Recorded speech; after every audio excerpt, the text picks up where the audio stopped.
Atos capítulo 4, versículo 31, está escrito assim: E tendo eles orado, moveu-se o lugar em que estavam reunidos, e todos foram cheios do Espírito Santo, e anunciavam com ousadia a palavra de Deus. Vou ler mais uma vez, você repete após mim, vamos lá.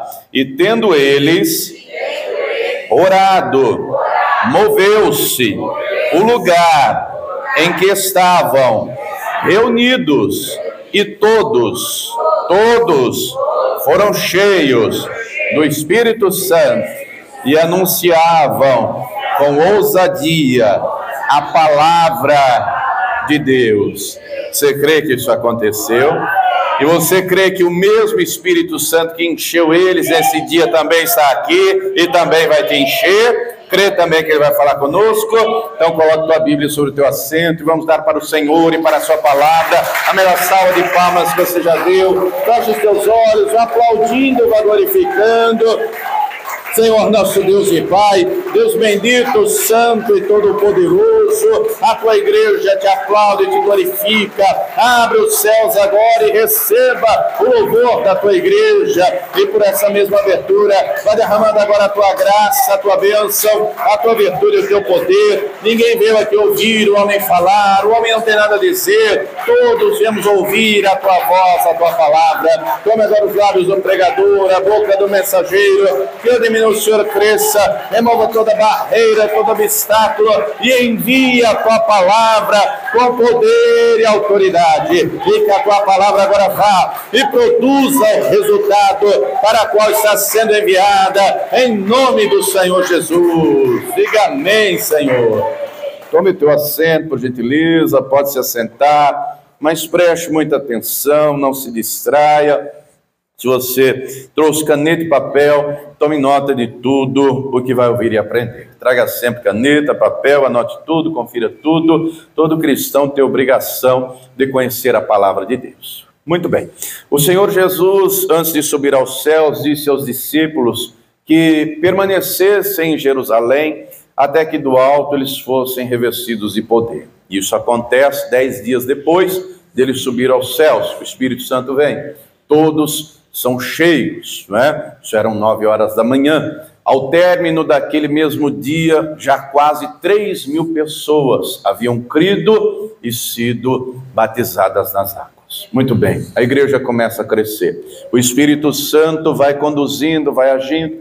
Um belo dia, Pedro e João vão ao templo para orar. E quando eles estão entrando, um mendigo, um homem, pouco mais de 40 anos de idade, estende a mão, pede uma esmola, e o Pedro diz: olha aqui para mim, eu não tenho prata nem ouro, mas o que eu tenho eu te dou. Em nome de Jesus Cristo, levanta e anda. E ele deu a mão para aquele paralítico, aquele homem se colocou em pé, e os pés e os tornozelos se ajeitaram, e o homem andou, e o homem pulou, e o homem saltou, e o homem glorificou a Deus, e entrou com eles no templo, pulando, dando glória a Deus. Muita gente viu aquilo, começaram então a glorificar a Deus. Quando os sacerdotes viram aquilo, mandaram prender o Pedro e o João. No dia seguinte, foram interrogar o Pedro e o João, disseram: em nome de quem vocês fazem isso? Com que autoridade, com que poder? Pedro, cheio do Espírito Santo, disse: olha, é em nome de Jesus Cristo, aquele que vocês crucificaram. Ele é a pedra principal da esquina. E outra, não há outro nome dado aos homens pelo qual devamos ser salvos, a não ser o nome de Jesus Cristo. Diz o texto que os sacerdotes os ameaçaram e queriam até fazê-los mal, mas porque o povo estava de olho, não fizeram mal algum, deixaram eles irem embora. Quando eles chegam à igreja, eles contam aos irmãos. Os irmãos então, a igreja então se reúne para orar. E a oração consiste, depois você lê os versículos anteriores, em pedir graça ao Senhor, em pedir unção, em pedir ser mais cheio do Espírito Santo, para anunciar a palavra de Deus, para ser testemunho vivo. Eu fiz um resumo a largas passadas, os capítulos 2 a 4, aqui de Atos para chegar aqui, não é? E tendo eles orado, a oração foi essa. Resumo rápido, depois você lê. Mas aqui no texto que lemos, a palavra nos traz 3 coisas que são fundamentais, que foram para essa igreja aqui, e é fundamental também para nós. 3 coisas: vida de oração, ser cheio do Espírito Santo e ter a palavra habitando em nós e através de nós. É o que o Espírito Santo quer da igreja dele. Então, vamos por partes. Primeira coisa, tendo eles orado, a parte inicial do versículo 31, essa turma tinha vida de oração. E nós encontramos ao longo da Escritura, o povo de Deus tem vida de oração. E orar é falar com Deus, não é? Deus, inclusive, quer que oremos. Ele nos incentiva a orar. Nós encontramos diversos textos, como por exemplo Jeremias dizendo: clama a mim e responder-te-ei, anunciar-te-ei coisas grandes e firmes que tu não sabes. Nós encontramos o salmista dizendo: invoca-me no dia da angústia, eu te livrarei e tu me glorificarás. Em outro salmo, o salmista diz: amo ao Senhor, porque Ele ouviu a minha voz e o meu clamor, estendeu para mim o seu ouvido, invocá-lo-ei enquanto viver, cordéis da morte me cercaram, angústias do inferno tomaram conta de mim, encontrei aperto e tristeza, então invoquei ao nome do Senhor, dizendo: livra, Senhor, a minha alma, piedoso é o Senhor e misericordioso, o Senhor me fez bem, estava abatido, mas o Senhor me livrou. Nós encontramos em outro salmo dizendo: muitas são as aflições do justo, mas o Senhor o livra de todas, de todas. Nós encontramos o povo de Deus orando, o próprio Deus nos convida a orar, o próprio Senhor Jesus diz: pedi, pedi e dar-se-vos-á, buscai e achareis, batei e abrir-se-vos-á. Aquilo que pedimos em oração crendo, receberemos. O próprio Senhor Jesus deixou claro, Lucas 18, nós temos a obrigação de orar sempre e nunca desfalecer. Então, é um dever, é uma obrigação nossa, não é? Obviamente que a oração depende da circunstância. Quando você está em aperto, você pede o quê? Socorro. Elevo meus olhos para o monte. De onde virá o socorro? Vem do Senhor que fez o céu e a terra, não é? Está contente? Esse é o dia que o Senhor nos preparou. Alegremos-nos e regozijemos-nos nele. Está triste, não é? É o Senhor, a tristeza pode durar a noite, mas a alegria vem pela manhã. Então a oração depende da circunstância, depende da situação. E tudo aquilo que precisarmos, Deus tem para nos dar. E Ele quer dar, e Ele quer fazer. Agora nós temos que crer e buscar. E nós vemos vários exemplos na Bíblia de orações que Deus respondeu imediatamente. Por exemplo, o Elias orou, Deus mandou fogo do céu na hora, não foi no outro dia. Ele ora uma oração, depois você lê 1 Reis 18, uma oração curta e objetiva. Ó Senhor, Deus de Abraão, de Isaac e de Jacó, mostra que Tu és Deus e que eu sou Teu servo e que conforme todas as Tuas palavras fiz tudo isso. Responde-me, ó Deus, responde. Deus manda fogo do céu. O rei Ezequias, encurralado em Jerusalém, um exército imenso cercou Jerusalém de todos os lados. Ele não tinha para onde correr, ele não tinha exército, ele não tinha meios de defesa.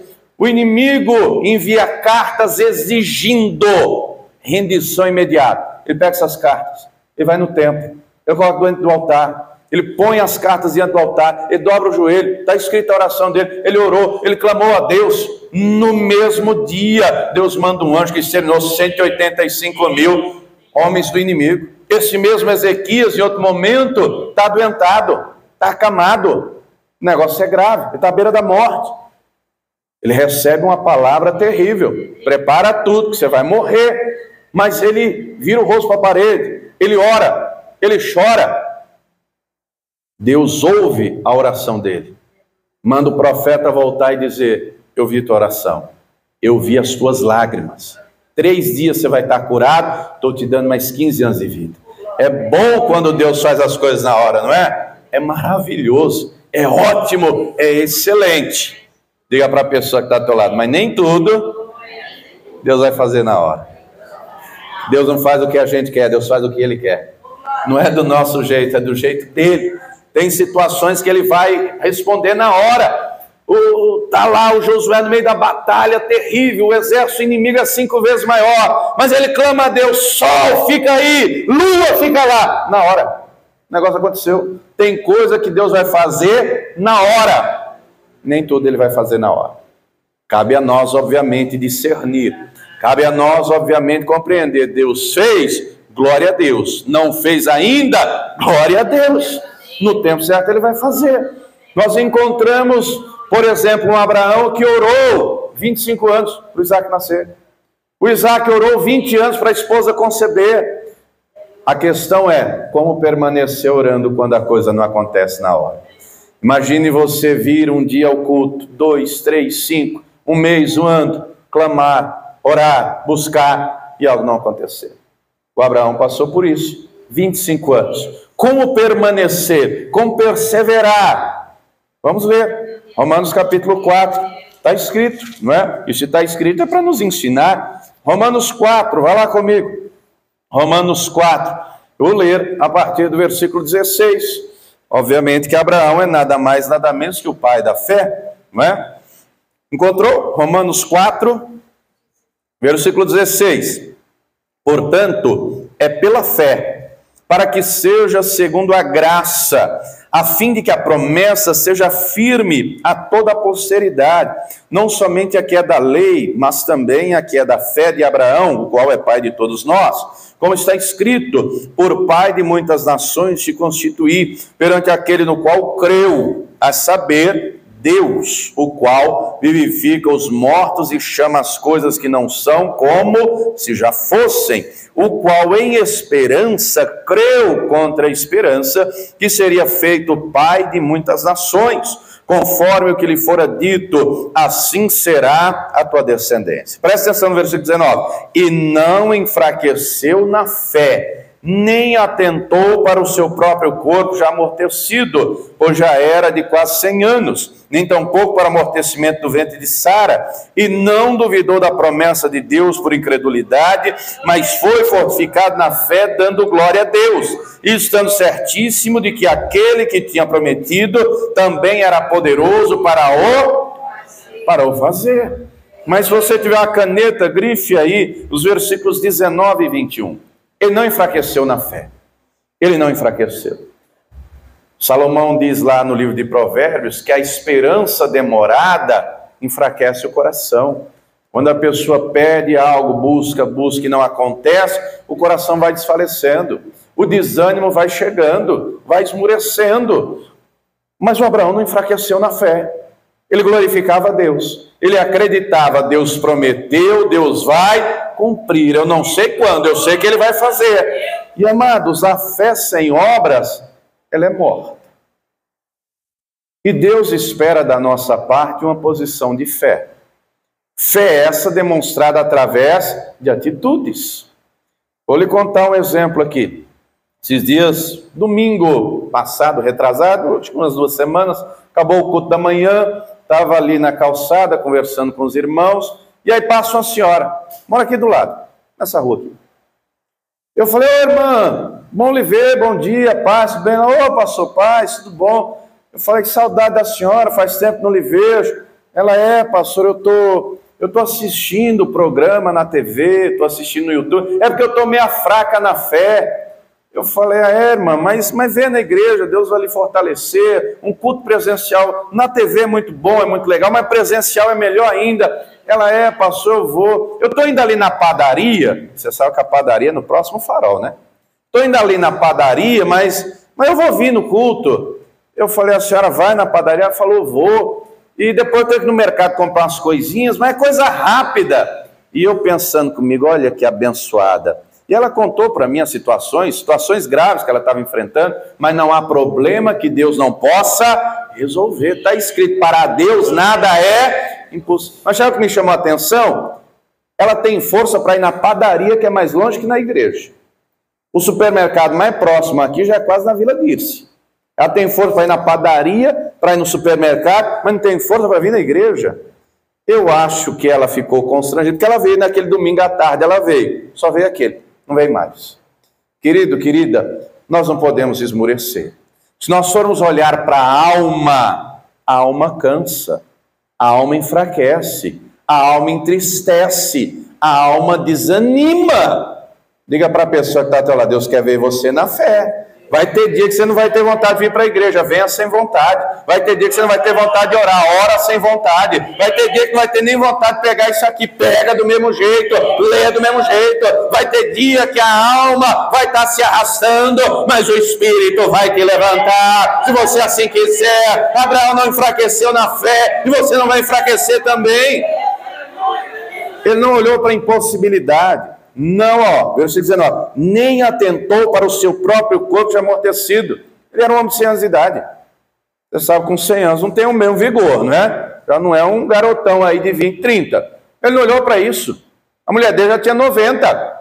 E dá para ser tataravó. Ele não olhou para isso. Ele acreditou, Deus falou, Deus vai cumprir. Eu vou fazer a minha parte. E fez, e orou, e se fortaleceu. Quando Deus visitou, depois leia lá Gênesis 18, Deus anuncia: no tempo da vida. Quanto é o tempo da vida? 9 meses. No tempo da vida eu volto aqui e a tua mulher já vai estar com o bebê no colo, e o nome do menino vai ser Isaac. Você sabe que o único que nasceu de maneira sobrenatural foi Jesus, né? Os demais foi no tradicional. Quando ele ouviu aquela palavra, Sara, bora para a tenda encomendar o menino. Deus falou, e é hoje que a vitória chega. E ele creu, e ele foi na fé, e Deus fez o impossível. Ele orou, a resposta chegou. Você vai orar, e vai perseverar, e Deus vai agir na tua vida. Diga para a pessoa que está ao lado: para de ser molenga, viu? Para de dar desculpa, para de enfraquecer na fé. Deus falou, Deus vai fazer. Amém ou não amém? Nós temos que orar. Nós temos vários exemplos na Bíblia. Em Atos 12, Pedro estava preso injustamente. Herodes queria matá-lo, como já tinha matado o Tiago, mas a igreja fazia contínua oração. Deus mandou o anjo e livrou Pedro da prisão. Paulo e Silas estavam presos injustamente. Tinham expulsado o demônio de uma moça. Foram açoitados em praça pública, lançados uma cadeia, acorrentados, pés e mãos o troco. Mas perto da meia-noite eles oravam e cantaram louvores a Deus, e Deus interveio naquela cadeia, as prisões caíram, a porta se abriu e a glória do Senhor resplandeceu. Então é orando, é buscando que Deus vai agir. Está escrito que Deus se move por nossas orações. Deus se move. Então a primeira parte é ter vida, e vida de oração, e perseverar nela. Nós não podemos terceirizar a vida de oração. Compreenda que não é pecado pedir oração a ninguém. Nós vemos Jesus pedindo oração. Nós vemos nas cartas de Paulo pelo menos 5 ele pedindo oração. Não é pecado pedir oração. Inclusive, ore por mim, eu oro por vocês também. O problema é o crente 6 horas, que pede para os outros orar, mas ele não ora. Pede para o outro fazer a campanha por ele, mas ele não faz. Fala para o outro que vai para a igreja interceder por ele, mas não vem. Quem está entendendo, diga amém. Amém. Não, crente 6 horas não. Essa posição não agrada a Deus. Deus vê quando nós fazemos o possível, quando oramos, quando buscamos, quando perseveramos, o impossível Ele faz. A igreja primitiva tinha vida de oração e orava constantemente, e assim nós devemos fazer. Diga para a pessoa que está lá: tem que orar mais, viu? Tem que orar mais. Ô, pastor, já ora uma vez por dia, ora 2. Pastor, já ora 2, ora 3. Pastor, já ora 3. Não, Daniel, ore 4, ore mais, ore sem cessar, porque quanto mais você orar, mais forte você vai estar na fé. E o texto diz mais, volta lá comigo em Atos 4, falamos da primeira parte. Tendo eles orado, o povo de Deus tem que ter vida de oração. Mas o texto diz mais, depois deles terem orado, não é? Depois do lugar se mover, está escrito que todos foram cheios do Espírito Santo. Está escrito todos aí na sua Bíblia? Não está escrito só os pastores, não. Os apóstolos, os evangelistas. Está escrito todos. Então diga para a pessoa que está trabalhando, para você também. Agora compreenda que com Deus nós fazemos o possível e Ele faz o impossível. Não adianta querer Deus responder a oração que não é feita. Primeiro tem que orar. Outra coisa, o Espírito Santo enche quem quer ser cheio. Se a pessoa não quer ser cheia, ela não busca por isso. Não é? Como é que Deus vai encher quem não quer ser cheio? Nós vemos aqui ao longo do livro de Atos, em Atos 2, o Espírito Santo vem, todos são cheios do Espírito Santo. Pedro no Sinédrio está escrito, capítulo 4, cheio do Espírito Santo. Está escrito aqui, cheio do Espírito Santo. Está escrito no capítulo 5, cheio do Espírito Santo. No capítulo 6, a igreja está crescendo. Houve uma discussão por causa de comida. Você comeu bem aí no Natal? Você sabe, crente come, que é uma beleza, né, irmão? Crente não fuma, não bebe, mas come, viu? Teve uma ceia boa lá na tua casa? Imagina 10 crentes a mais. A comida dava? Dava, pastor. 100 crentes a mais lá na tua casa. Será que dava comida? Pastor, para 100 eu acho que não dá, não.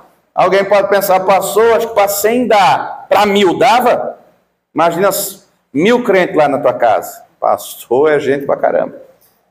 Se você ler em Atos 6, houve uma discussão na igreja por causa de comida. E crente come, a comida estava pouca. E aí houve uma discussão lá e chegaram aos apóstolos: ó, turma, o negócio é o seguinte, as viúvas judias estão recebendo mais comida do que as gregas, a gente precisa resolver esse negócio, a turma tem que comer. E aí os apóstolos falaram: vamos resolver, vamos fazer o seguinte, escolham aí entre vocês 7 homens de boa reputação, cheios de sabedoria, de fé e cheios do Espírito Santo. O primeiro da lista era o Estevão, cheio de fé e do Espírito Santo. O Estevão foi pregar no Sinédrio, cheio do Espírito Santo. O Filipe foi para Samaria, cheio do Espírito Santo. Jesus encontrou com Saulo no caminho de Damasco, depois que Ananias orou e pôs a mão sobre ele foi cheio do Espírito Santo. O Pedro foi na casa lá do Cornélio, pregou a palavra, e quando pregava o Espírito Santo veio naquela casa, e todos foram cheios do Espírito Santo. Na igreja de Antioquia, a turma estava cheia do Espírito Santo, e o Espírito Santo disse: separa aí o Saulo e o Barnabé para a obra que eu tenho escolhido. E dali, no capítulo 14 em diante, várias passagens, Paulo cheio do Espírito Santo. E diga para a pessoa que está do lado: agora é a nossa vez de ser cheios do Espírito Santo. Um crente cheio do Espírito Santo tem paz. Um crente cheio do Espírito Santo tem alegria. Um crente cheio do Espírito Santo tem sabedoria, tem discernimento. Um crente cheio do Espírito Santo é bálsamo onde está. Você sabe que nem todo mundo está na igreja é crente de verdade, né, irmão? Você sabe que eu uso crente no sentido de salvo, liberto, né? Você sabe disso, não no sentido de só crer, porque já tem gente que tem, mas crente até o diabo é. Então você não está entendendo o que eu estou falando? Né? Estou falando de salvo, liberto, cheio do Espírito Santo. Porque nem todo mundo, tem gente que é a penina. Você lembra da Ana? Pensa numa mulher de fé, a Ana. Uma luta grande, um obstáculo grande, ela não perdeu a fé, não. Ela orava. Só o que o texto diz sobre a penina? Irritava, zombava, cutucava. Você tem a penina na sua vida? Uma criatura dessa não é cheia do Espírito Santo, não. Faz inferno na vida dos outros. E tem gente que é assim na família, e tem gente que é assim no trabalho, e tem gente que é assim na vizinhança. Tem ou não tem? Mas você sendo cheio do Espírito Santo, você vai ser a diferença lá, você vai ser bálsamo lá, você vai ser sal da terra e luz do mundo. É através da tua vida que o bom perfume de Cristo será exalado. É através da tua vida que o nome do Senhor será glorificado. O Senhor quer uma igreja cheia do Espírito Santo, cheia da presença dEle, da glória dEle. Isso tem que ser prioridade na nossa vida, amados. Nós vivemos no tempo do fim. Jesus é o mesmo, Ele não mudou. Quando Ele conta a parábola das 10 virgens, Ele está falando a respeito do fim. Virgem é a igreja, né? Está falando da igreja. Toda assim lâmpada, lâmpada é a palavra. Salmo 119, versículo 105. Lâmpada para os meus pés é a tua palavra e luz para o meu caminho. Agora, qual a diferença das 5 prudentes, das 5 loucas? O que as 5 prudentes tinham que as loucas não tinham? Você lembra? O azeite. E o azeite é símbolo do Espírito Santo. Só pergunte para a pessoa que está perto de você: tem azeite aí? Mas tem muito ou tem pouco? Ô, pastor, aqui está transbordante, ô glória. Pastor, aqui está mais ou menos, Deus vai encher hoje. Ô, pastor, aqui está na reserva, Deus vai encher esse tanque aí hoje, para você transbordar da presença dEle. Para sermos a diferença, nós precisamos da presença do Senhor. Sem Ele não podemos fazer nada. Nós precisamos, temos uma orientação clara: e não vos embriagueis com vinho em que há contenda, mas enchei-vos do Espírito Santo. Nós encontramos, vamos lá comigo, Gálatas. Temos outra orientação clara aqui na carta aos Gálatas. Vá aqui comigo, no capítulo 5. Versículo 16 diz assim: digo, porém, andai em espírito, e não cumprireis os desejos da carne, porque a carne cobiça contra o espírito contra a carne, e esses opõem-se um ao outro, para que não façais o que quereis. Então nós temos que entender: se eu andar no espírito, eu faço a vontade de Deus; se eu andar na carne, eu vou fazer a minha vontade. E o diabo vai trabalhar para eu fazer a minha vontade, porque a nossa vontade não é boa, perfeita e agradável. A nossa vontade é egoísta, a nossa vontade é perniciosa, a nossa vontade é pecaminosa, não agrada a Deus. Logo, nós temos que submeter a nossa vontade à vontade de Deus. Para isso eu tenho que compreender, eu tenho que me encher do Espírito Santo constantemente, continuamente, eu tenho que fazer a minha parte. Fala comigo rapidinho, em Apocalipse 3, o Senhor manda João escrever 7 cartas às igrejas da Ásia, e cada carta dessa representa um período da história. Abra Apocalipse 3, versículo 17. E se nós lermos o Evangelho, abra aí, Apocalipse 3, 17. O Senhor fala muito a respeito do cuidado que nós devemos ter no tempo do fim com o nosso coração. Ele vai falar, por exemplo, tenha cuidado para não carregar o seu coração de glutonaria, de embriaguez, os cuidados dessa vida. Ele vai falar, lembrai-vos da mulher de Ló, não é? A Escritura alerta muito para termos o cuidado com o nosso coração. Para você compreender por que o Senhor manda João escrever essas palavras nessa igreja. Porque Laodiceia era uma cidade rica. E Deus não tem problema nenhum com o dinheiro, viu? O problema não está do dinheiro, está no coração do ser humano. Lá em Laodiceia, a turma era abastada porque tinha faculdade de medicina, tinha fábrica de colírio, tinha fábrica de tecido, tinha ouro. Então a turma é abastada. Você consegue imaginar eu chegar aqui, por exemplo, e dizer assim: minha gente, eu preciso trocar essas cadeiras aqui, vai gastar uns 30 mil aí, quem pode doar? Aí um levanta a mão, pastor, eu dou, vou comprar, amanhã eu pago, 30 mil. Imagina eu dizendo aqui: minha gente, eu estou precisando colocar aqui umas 5 máquinas de ar-condicionado, daí uns 20 mil reais, quem pode dar? Aí você levanta a mão e diz: eu dou, pastor, amanhã está aí. Imagine, por exemplo, um Natal, como passamos agora, eu chego e digo: minha gente, eu estou querendo fazer um evento lá no centro da cidade, vamos montar uma tenda, quem dá a tenda? Aí você diz: eu dou a tenda. O outro diz: eu dou a iluminação. Eu falo assim: nós vamos fazer um culto e vamos servir comida lá no calçadão para os moradores de rua. Aí alguém levanta a mão e diz: pastor, eu dou o buffet completo. Ó, coisa boa. Com dinheiro dá para fazer muita coisa boa, dá ou não dá? Era o que a turma vivia. Só que olha, materialmente tinha tudo. Mas olha o peso daquilo que Jesus fala no versículo 17. Como dizes, Jesus falando: rico sou e estou enriquecido e de nada tenho. Materialmente não tinha falta de nada. Mas o texto continua: e não sabes que és um desgraçado e miserável e pobre e cego e pesado, não? Das 7 cartas, ele não usa esse peso todo nas outras. Aqui é pesado e pesado com força. É o peso da palavra dele, não é? Desgraçado é alguém que não tem graça. Se não tem graça, não tem salvação. Espiritualmente se encontrava sem o favor de Deus, em estado de miséria. Financeiramente era rico, mas espiritualmente era pobre. Humanamente enxergavam, mas espiritualmente eram cegos. Humanamente usavam vestes bonitas, roupa fina, coisa bacana, mas espiritualmente estava nu.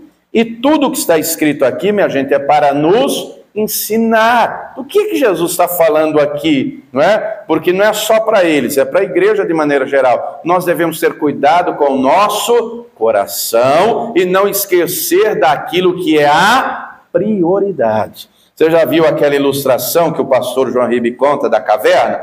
Vou lhe contar rapidinho. Tinha uma mãe solteira com um bebê de colo. E aí ela passava aperto, passava necessidade. E um belo dia, Deus lhe preparou uma bela surpresa. Ela se vê diante de uma caverna e alguém na porta diz: olha, tudo o que você precisa está aqui dentro. Eu vou lhe deixar entrar por pouco tempo. E você vai poder pegar tudo o que você quiser. Só não esqueça o mais importante. A mulher estava com o bebê no colo. E ela pensou, deixa comigo, eu não vou esquecer. Ele abre a caverna, a mulher entra. Quando entra um tesouro, moedas de ouro, joias, tudo, ela coloca o bebezinho assim de lado. Já viu logo uma bela bacia de ouro, já pegou e foi enchendo de coisa, e foi enchendo de coisa, e foi enchendo, e era ouro, e era diamante, e era ouro, e era diamante, ela pegando e pensando, meu filho agora vai ter leite, eu vou comprar roupinha, eu vou comprar aquilo, e eu vou comprar uma casa, e meu filho vai crescer bem, e eu vou dar educação, e aquilo tudo, e o que estava lá na porta, moça, vou ter que fechar, saia logo, e ela encheu a bacia e correu, e saiu, e a porta fechou. E aí, quando fecha, ela olha para aquilo tudo. Ela tem muito dinheiro, ela tem ouro, ela tem diamantes, mas ela deixou o bebê. Sabe o que é o bebê da ilustração que representa? É o Espírito Santo. É a presença de Deus, é o mais importante. Diga para a pessoa que está do lado, Deus quer te abençoar tanto, e Ele não tem uma bênção para te dar, Ele tem um pacote completo de bênção para nos dar, mas a prioridade é a presença dEle, é ser cheio do Espírito Santo. Vai comigo lá no Salmo 51, Davi, ele entendia isso. Por isso que, mesmo tendo ele pecado, ele se arrepende, ele pede perdão, ele compreende qual é a prioridade. Salmo 51, versículo 11. Ele não está preocupado com a coroa, ele não está preocupado com o manto, com o trono, com a posição, com o status. Sabe qual é a preocupação dele? Salmo 51, versículo 11. Não me lances fora da tua presença e não retires de mim o teu Espírito Santo. Oh, querido, Deus quer que eu e você sejamos cheios do Espírito Santo, cheios da presença dele, transbordante. Só que nós temos que querer também. E à medida que o tempo vai passando, o Senhor avisou que por se multiplicar a iniquidade, o amor de muitos, diz muitos, não diz todos. Diga para a pessoa que está do lado, cuidado com o teu coração. Quem mantém o fervor aqui dentro é o Espírito Santo. Quem mantém o coração aquecido, quem mantém os olhos iluminados é o Espírito Santo. E um homem ou mulher de Deus cheio do Espírito Santo tem paz, tem alegria, tem sabedoria, tem entendimento, tem discernimento, tem fruto. Você tem percebido como nesses últimos dias o Espírito Santo tem movido aqui, pelo menos nós, eu não posso falar da igreja de maneira geral, mas pelo menos a Paz e Vida. As últimas campanhas voltadas ao Espírito Santo. Estamos profetizando para o próximo ano, o ano do Espírito Santo. A primeira campanha do ano, já vou falar logo, não é? Vai ser voltada ao fruto do Espírito Santo. Olha que coisa tremenda. Porque ele é a prioridade.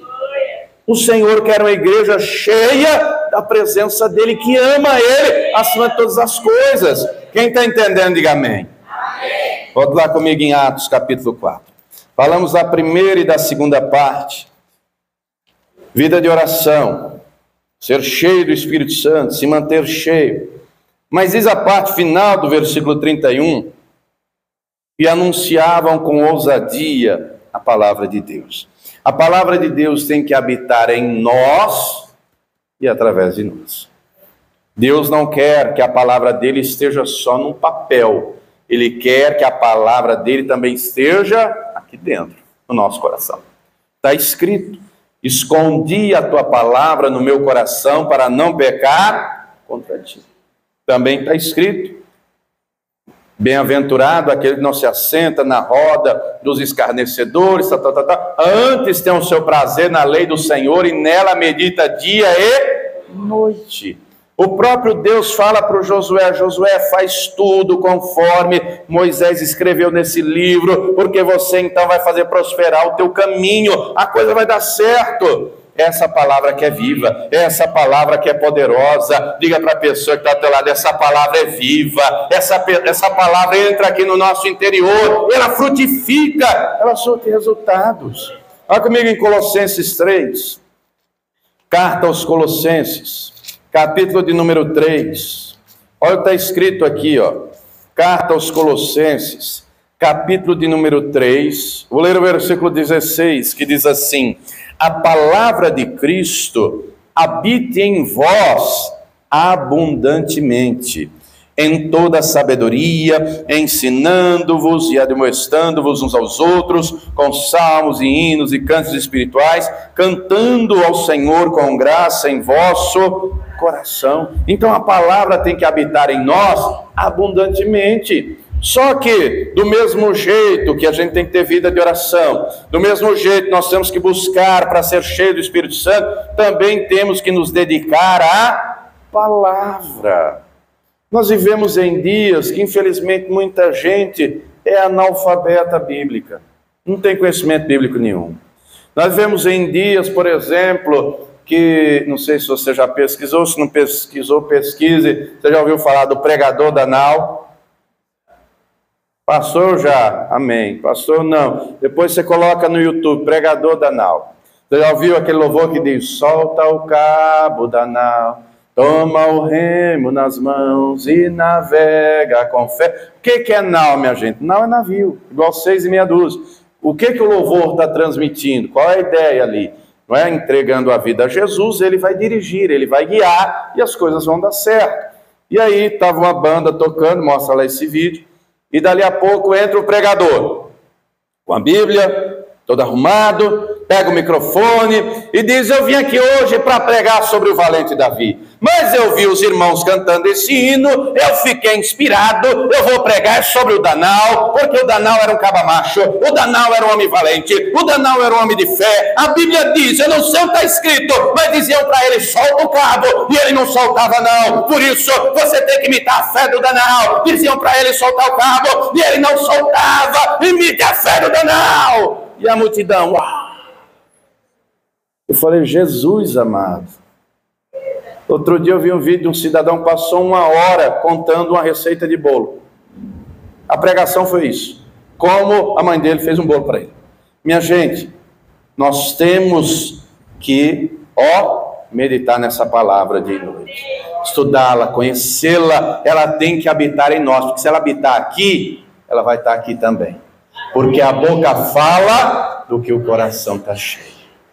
Querido, aqui mesmo no capítulo 4, no versículo 2, perseverar em oração, velando nela com toda ação de graças, orando também juntamente por nós, não é? Falei que Paulo pediu oração, para que Deus nos abra a porta da palavra, a fim de falarmos do mistério de Cristo, pelo qual sou também preso, para que o manifeste como me convém falar. Andai com sabedoria para com os que estão de fora, remindo o tempo. A vossa palavra seja sempre agradável, temperada com sal, para que saibais como vos convém responder a cada um.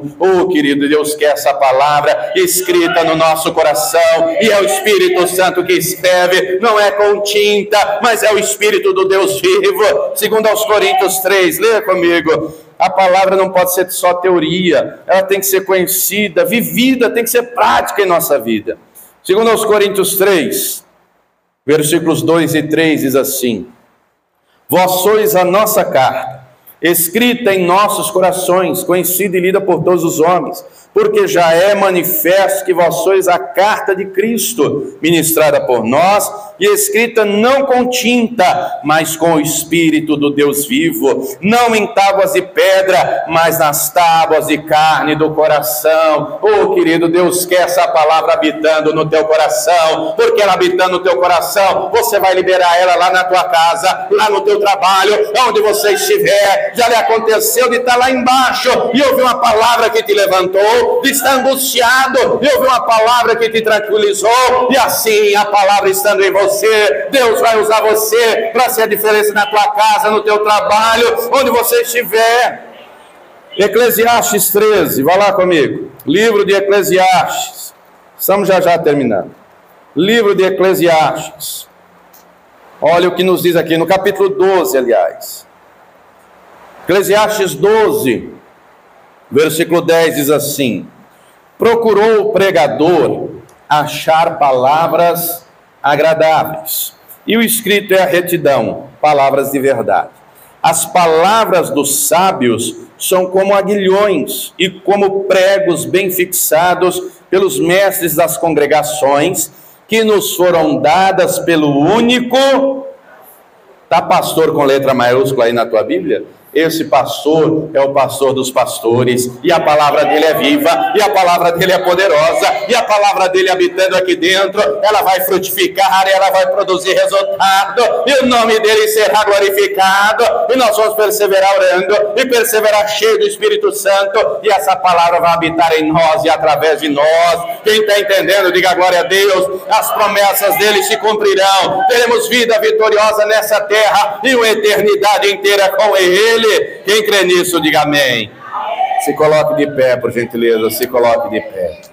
Se coloque de pé.